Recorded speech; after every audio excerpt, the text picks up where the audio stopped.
से दिन से डॉक्टर हरिकृष्ण महताब गोटे मेमोरियल लेक्चरर भी लेक्चर अच्छी सकाळे कटक रे एवं आसीबा परे उपरबेला ओडिशा रे चलीथिबा समस्त जातीय राजपथर प्रकल्प रिव्यू से ताकू नेबे खरा बेले एवं तापरे गोटे पब्लिक प्लेटफॉर्म रे जोठी हमर अनेक गुडिये प्रोजेक्ट पाखापाखि आमर 4,500-5,000 कोटी टंकार प्रोजेक्ट राज्य सरकार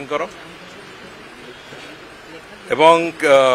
नेशनल हाईवे अथॉरिटी अनेक गुडिये प्रोजेक्ट शिलान्यास एवं उद्घाटन प्रक्रिया से गुड़िक पाखापाखि 16टी प्रकल्प बड़ प्रकल्प नेशनल हाईवे अथॉरिटी तादरे इनागुरेशन आउ शिलान्यास प्रक्रिया ताकू भी करेंगे एवं ता सहित आहरी अनेक गुड़िये प्रकल्प राज्यर एवं जो प्रकल्प गुड़िक तादरे भी तांकर शिलान्यास एवं उद्घाटन प्रक्रिया रहिबो। एहा बादे आशा करूछु आमे जे सेदिन गोटे बड़ अनाउंसमेंट भी से करिवे रोड सेक्टर रे ओडिशा प्रदेश को केंद्र सरकार सहायता बाबद रे गोटे बड़ अनाउंसमेंट भी तांकर हबार योजना रही से बाबद आहरी स्पष्टता आसीबो किंतु से वास्तव रे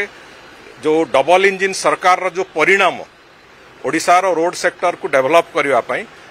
ये तांकर एई गस्तरे निश्चित भाव से कथा प्रतिफलित होबो एवं से कथा स्पष्ट भाव में ओडिशार जो विराट बड़ एक ग्रोथ प्लान आम करिचु से ग्रोथ प्लान रे केंद्र सरकार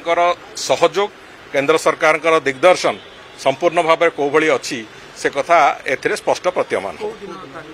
17 तारिख दिन से आसुचंती 17 तारिख दिन आसिले से दिन तांकर समस्त कार्यक्रम 17 तारिख दिन ही अच्छी।